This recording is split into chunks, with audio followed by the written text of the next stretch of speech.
What became of the $50,000 in cash that the FBI paid to Mr. Homan in a paper bag, evidently?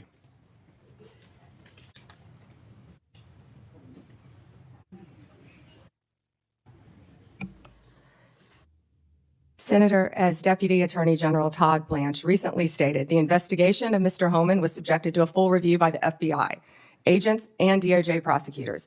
They found no credible evidence of any wrongdoing. And that was not my question. My question was, what became of the $50,000 in cash that the FBI delivered, evidently in a paper bag, to Mr. Homan? Senator, I'd look at your facts. Are you saying that they did not deliver $50,000 in cash to Mr. Homan? Senator, as recently stated, the investigation of Mr. Homan was subjected to a full review different question. by the White House. Thank you, Chairman. Ms. Bondi, good morning. Good morning. What became of the $50,000 in cash that the FBI paid to Mr. Homan in a paper bag, evidently?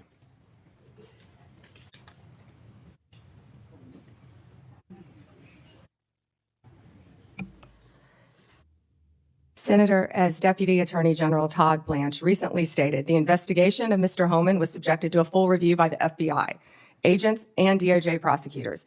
They found no credible evidence of any wrongdoing. And that was not my question. My question was, what became of the $50,000 in cash that the FBI delivered, evidently in a paper bag, to Mr. Homan? Senator, I'd look at your facts. Are you saying that they did not deliver $50,000 in cash to Mr. Homan? Senator, as recently stated, the investigation of Mr. Homan was subjected to a full review by the FBI agents, by Department of Justice prosecutors. They found no evidence of wrongdoing. That's a different question. What became of the $50,000? Did the FBI get it back? Mr. Whitehouse, excuse me, Senator Whitehouse, you're welcome to talk to the FBI. The report to you. Can't you answer this question? Senator Whitehouse, you're welcome to discuss this with Director Patel. Did Homan keep the $50,000? As Deputy Attorney General Todd Blanche recently stated, the investigation of Mr. Never Homan mind. I can see I'm not going to get a straight answer from you to a very simple by question. the FBI agents and the DOJ. They found no credible evidence of wrongdoing. You know, you're very concerned about money and people taking money, and you rail against dark money. Yet you work with dark money groups all the time, Senator Whitehouse. Did you know whether or not in that investigation they looked at whether the 2024 $50,000 payment to Mr. Homan was declared by him on his tax returns? Senator, I would be more concerned if I were you when you talk about corruption and money that when you pushed for legislation that would subsidize your wife's company. The questions here are actually pretty specific. So having you respond with completely irrelevant far-right internet talking points really is not very helpful here. I'd like, Mr. Chairman, you generally like to have us be able to get answers to know, and we'll follow up with the QFR. And to the extent Patel wants to answer, that would be great as well. What happened to the $50,000? Did Homan keep it? Did the FBI get it back?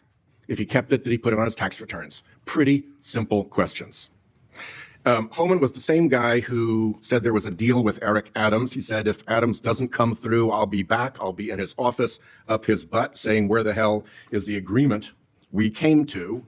Which brings us to the OPR investigation of prosecutorial misconduct by Emil Bovee, because he was also involved in that transaction. Yeah. What became of the OPR investigation of prosecutorial misconduct by Emil Bovee? Yeah, Senator Whitehouse, to correct you for one moment, that would be the Honorable Judge Emil J. Bovee III to you. Not at the time of this. He was an employee of the Department of Justice. And what became of the OPR investigation? It's all pending litigation, Senator. I can't discuss pending litigation nor personnel matters. OPR customarily publicly says when there's an investigation, and at the end of it, they provide a summary. Why can't you say whether there's an OPR investigation and whether, if it's concluded, there's a summary? Senator, I'm not going to discuss personnel matters. Even public ones? Senator, I'm not going to discuss personnel matters. So Kash Patel told this committee that his grand jury testimony after immunization, after initially pleading the Fifth, was, and I quote, sealed by the Department of Justice. How and when and why was his testimony sealed, and by whom? Senator, I'm not going to discuss any testimony, especially testimony that could be sealed, with you. No, the question is, was it or was it not sealed? Senator, I'm not going to discuss that with you. Well, he also said that he worked with the Department of Justice to have his transcript released publicly. How and when was his transcript released? Presumably, if he released it publicly, that's something you can discuss because it's public. Well, Senator, I believe you discussed that with Director Patel. And I'm asking you because he said the Department of Justice made this decision and you run the Department of Justice. I would refer that to Director Patel. Even though you run the Department of Justice and he testified that the Department of Justice released his transcript publicly. If it is released publicly, we will get you a copy, Senator, gladly. If, being a rather important word there, when your FBI director testified that that was a fact. Treasury compiles suspicious activity reports, referred to often as SARS, that DOJ receives automatically. Hundreds related to accounts of Jeffrey Epstein. How many of those Treasury SARS did you or Director Patel investigate? Senator, I'm not sure if you're concerned because you took money, I believe, did you, from Reid Hoffman, one of Epstein's closest confidants, not only once but twice in 2018 and 2024, if that's correct. But Senator, did you ask Merrick Garland any of this over the last 4 years when he sat before you? This investigation has been going on. This investigation was closed. Did you ask Alex Acosta that? And Patel came to office, you said you would look into this. There were hundreds of suspicious activity reports. Some people would deduce from the fact that they are called suspicious activity reports that there might be suspicious activity. And yet you seem to have looked at 0 of those suspicious activity reports involving Jeffrey Epstein accounts. Let me ask you something else. There's been public reporting that Jeffrey Epstein showed people photos of President Trump with half-naked young women. Do you know if the FBI found those photographs in their search of Jeffrey Epstein's safe or premises or otherwise? Have you seen any such thing? You know, Senator Whitehouse, you sit here and make salacious remarks, once again trying to slander President Trump left and right, when you're the one who was taking money from one of Epstein's closest confidants, I believe, I could be wrong, correct me, Reid Hoffman, who was with Jeffrey Epstein on multiple occasions. And the senator sitting right next to you tried to block the flight logs from being released. Yet you're grilling me on President Trump and some photograph with Epstein? Come on. The question is, did the FBI find those photographs that have been discussed publicly by a witness who claimed Jeffrey Epstein showed them to him? You don't know anything about that? Okay. Here's what well, no, we cut to something else. The Marshals Service is supposed to protect our federal judges.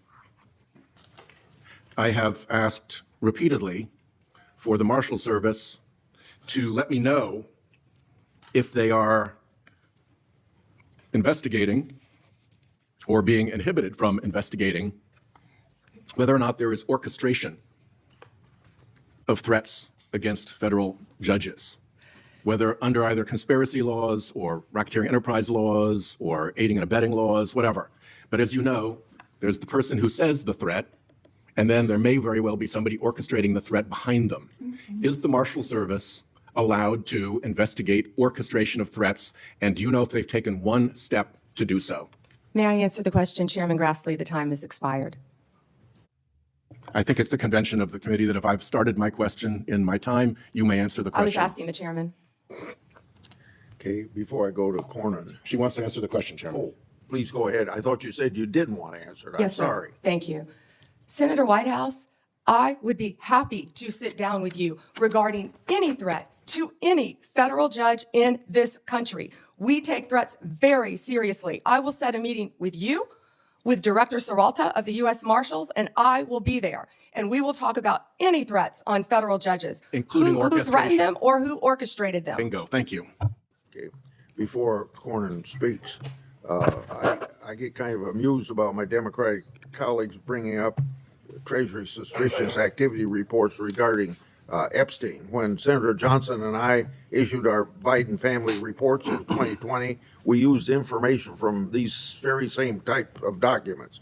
And you know what? We were criticized by our Democratic colleagues for doing so, and for years they ignored the evidence of the Biden family criminality. It ended the way all moments of clarity do, sudden, sharp, undeniable.